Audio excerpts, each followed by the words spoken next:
जय हिंद दोस्तों, आप सभी का एडुटेरिया के बिहार स्पेशल सीरीज में बहुत बहुत स्वागत है। तो एडुटेरिया जो है बिहार स्पेशल एक वस्तुनिष्ठ सामान्य अध्ययन का बुक लाया है, जो कि आपका बिहार के सभी प्रतियोगी परीक्षा के लिए काफ़ी इंपॉर्टेंट है। जैसे कि बीपीएससी, बीएसएससी, बिहार एसआई, शिक्षक भर्ती, बिहार पुलिस एवं सभी प्रतियोगी परीक्षा के लिए।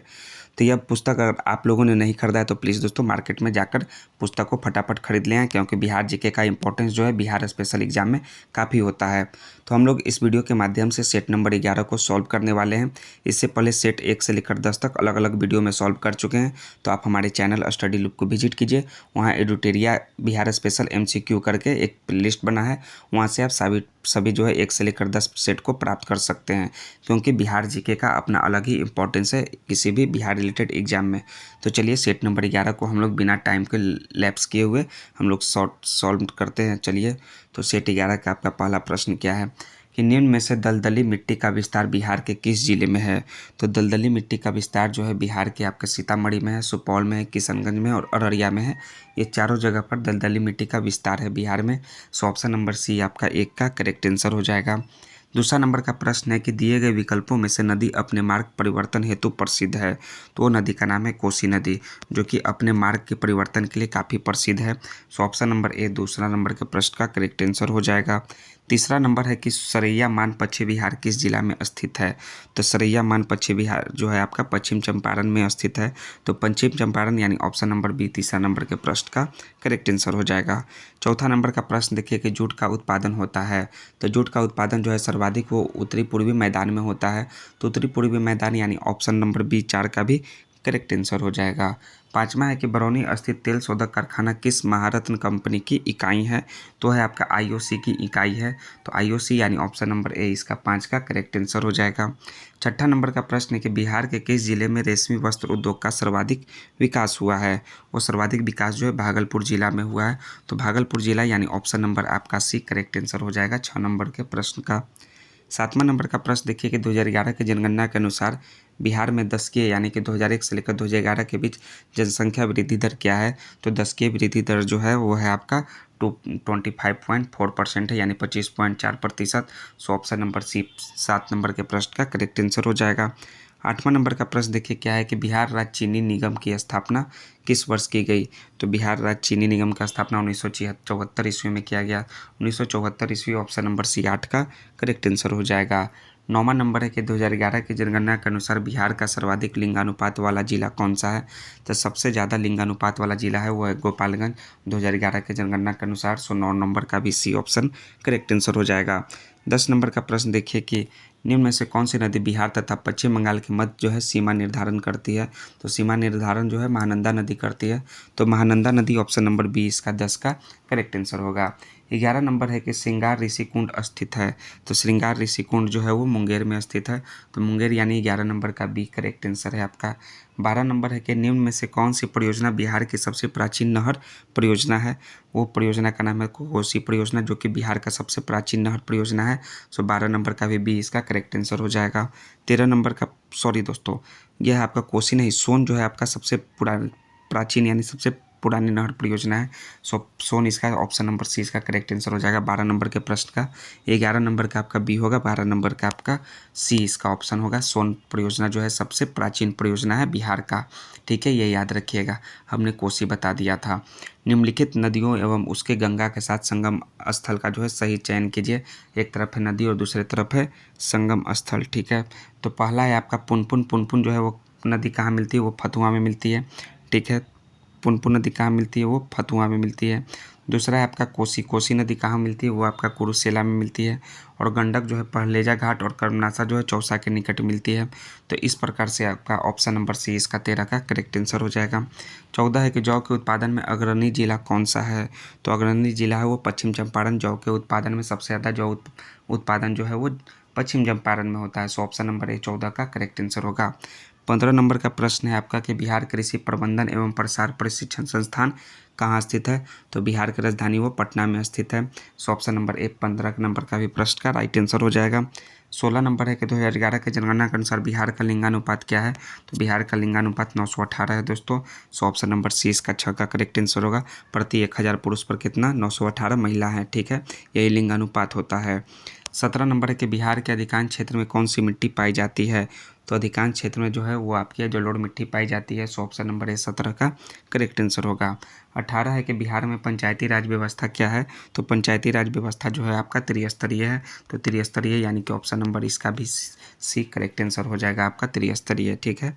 18 नंबर का प्रश्न के बाद 19 नंबर का प्रश्न देखिए क्या है कि पंचायत चुनाव कराने का निर्णय किसके द्वारा लिया जाता है। तो यह जो है राज्य सरकार के द्वारा लिया जाता है। सो ऑप्शन नंबर बी इसका 19 का करेक्ट आंसर हो जाएगा।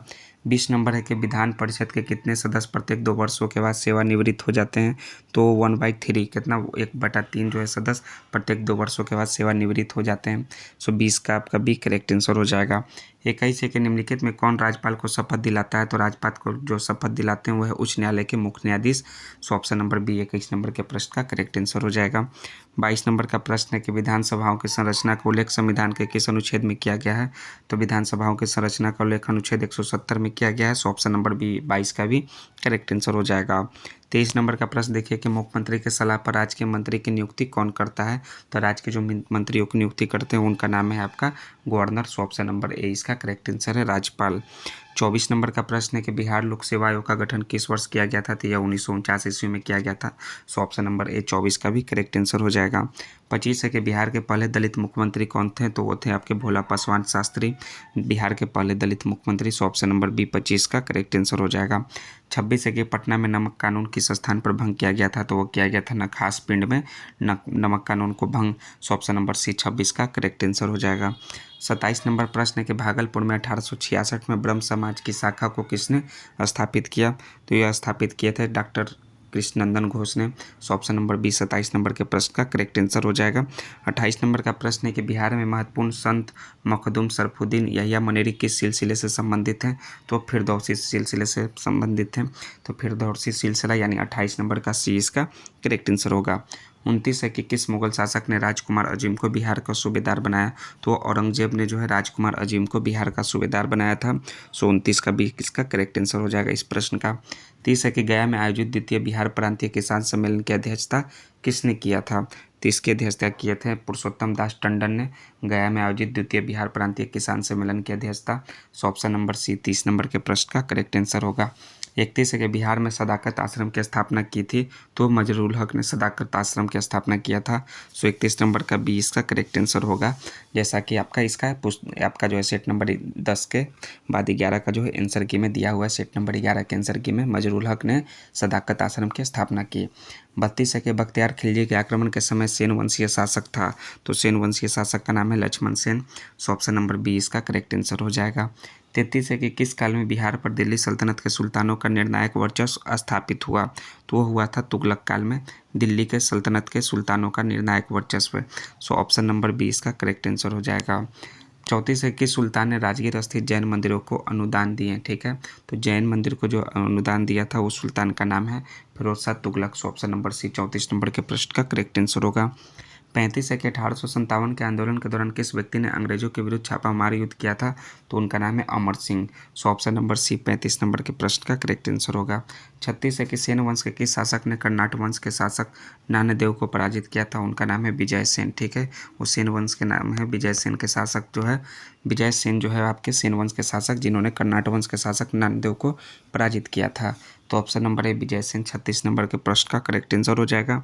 37 नंबर है कि दिल्ली के किस सुल्तान ने बिहार में सैनिक अभियान का मुंगेर तक जो है अपना राज विस्तृत किया था। तो सैनिक अभियान का जो सिकंदर लोदी ने अपना मुंगेर तक राज विस्तृत किया। तो 37 का 20 का करेक्ट आंसर होगा। 38 नंबर का प्रश्न है कि निम्न में से कौन सा कार्य शेरशाह द्वारा नहीं किया गया था। तो इबादत खान का निर्माण जो है शेरशाह के द्वारा नहीं किया गया था। So option number C 38 number के प्रश्न का करेक्ट आंसर है। बाकी ग्रैंड ट्रैंक रोड का निर्माण सिकंदरीगंज एवं सन की डंडी का प्रयोग और किला कुहाना का निर्माण किया गया था। लेकिन इबादत खाना का निर्माण शेरशाह के द्वारा नहीं किया गया था। 38 के बाद 39 नंबर है कि बिहार में किस मुगल शासक का राज्याभिषेक अंग्रेजों के संरक्षण में हुआ। तो वो हुआ आपके शाह आलम द्वितीय का। सो ऑप्शन नंबर सी 39 का करेक्ट आंसर है। 40 नंबर है आपका कि बक्सर का युद्ध कब हुआ था। बक्सर का युद्ध जो है 1764 ईस्वी में 22 अक्टूबर को हुआ था। सो ऑप्शन नंबर ए इसका करेक्ट आंसर है 40 का। 41 है कि बिहार के वहाबी नेताओं में मृत्युदंड की सज़ा निम्नलिखित में से किसे मिली।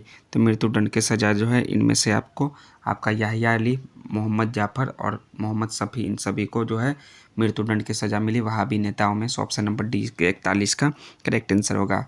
42 है कि संताल विद्रोह का क्षेत्र था। तो संताल विद्रोह का क्षेत्र जो है भागलपुर राजमहल था। सो 42 का 20 का करेक्ट आंसर हो जाएगा। 43 है कि बिहार के पटना में जुलाई 1857 का जन विद्रोह किसके नेतृत्व में हुआ था। तो जन विद्रोह जो है पीर अली के नेतृत्व में हुआ था 1857 का जन विद्रोह। सो ऑप्शन नंबर बी 43 का भी करेक्ट आंसर होगा। 44 है कि बाल मुकुंद वाजपेयी ने किस पत्रिका का संपादन किया था। तो उस पत्रिका का नाम है स्वराज कथा, जिसका संपादन बाल मुकुंद वाजपेयी ने किया। सो 44 का इसका करेक्ट आंसर हो जाएगा। 45 नंबर का प्रश्न देखिए कि बिहार में ताम्रप्रस्तर युग के प्रवर्ती चरण के अवशेष कहाँ से प्राप्त हुए हैं। तो ताम्रप्रस्तर युग के प्रवर्ती चरण के अवशेष सारण, सोनपुर और वैशाली, इन सभी जगहों से प्राप्त हुए हैं। सो उपयुक्त में से एक से अधिक ऑप्शन नंबर डी 45 का करेक्ट आंसर है। 46 है कि ऋग्वेद में बिहार क्षेत्र के लिए किस शब्द का प्रयोग हुआ है। तो बिहार क्षेत्र के लिए कीकट शब्द का प्रयोग हुआ है ऋग्वेद में। सो ऑप्शन नंबर इसका सी करेक्ट आंसर होगा।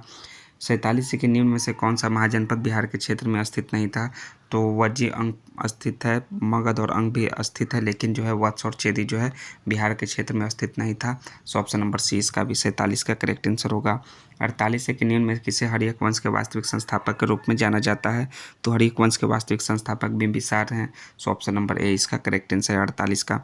49 नंबर का प्रश्न देखिए कि महात्मा बुद्ध की मृत्यु के पश्चात प्रथम बौद्ध संगति का आयोजन किस शासक के समय में हुआ था। तो वो हुआ था दोस्तों आपके अजातशत्रु के शासनकाल में। सो ऑप्शन नंबर 20 का करेक्ट आंसर हो जाएगा 49 का। 50 नंबर का प्रश्न देखिए कि चंद्रगुप्त मौर्य के दरबार में मेगास्थनीज को भेजने वाला शासक था। तो मेगास्थनीज को किसने भेजा था। सेल्यूकस निकेटर ने भेजा था। सेल्यूकस निकेटर, यानी ऑप्शन नंबर ए आपका सेट नंबर 50 का, सेट नंबर 11 का प्रश्न नंबर 50 का राइट आंसर होगा। तो ये देखिए आपका ये सेट के साथ इसका आंसर की भी है। तो अगर आपको सेट नंबर 11 चाहिए तो आपका वीडियो के डिस्क्रिप्शन में टेलीग्राम का लिंक दिया हुआ है, वहाँ पे आप सभी सेट को प्राप्त कर सकते हैं। जिन भी दोस्तों को लगे कि नहीं इस क्वेश्चन का आंसर गलत बता रहे हैं, तो ये देखिए आंसर के यहाँ से आप मिलान कर लीजिएगा। हम लोग नेक्स्ट वीडियो में सेट नंबर 12 के साथ मिलेंगे। तब तक दोस्तों है वीडियो को लाइक करना और चैनल को सब्सक्राइब करना नहीं भूलिएगा। जरूर से जरूर चैनल को सब्सक्राइब कीजिएगा। जय हिंद दोस्तों, थैंक्स दोस्तों।